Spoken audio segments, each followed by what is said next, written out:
Батболд нар 3 найзтайгаа нэг игнэн жагс болжээ. Батболд хинч захад зогсохгүй байх боломжийн тоо болё гэж.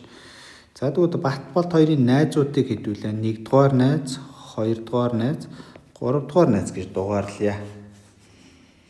За одоо тэгвэл хэдүүлээ. За бодолт. За Батболд хоёр захад зогсохгүй учраас 1-р найз нь хамгийн ихэд зогсоод тэгээд Бат зогсоод тэгээд Болд зогсоод тэгээд нөгөө хоёр найз нь зогссон гэж үзье. За тэгвэл энэ байрлалын боломжийн байрлалыг сэлгэх юм бол за Батболд хоёрын байраа сэлгэх боломжийн тоо буюу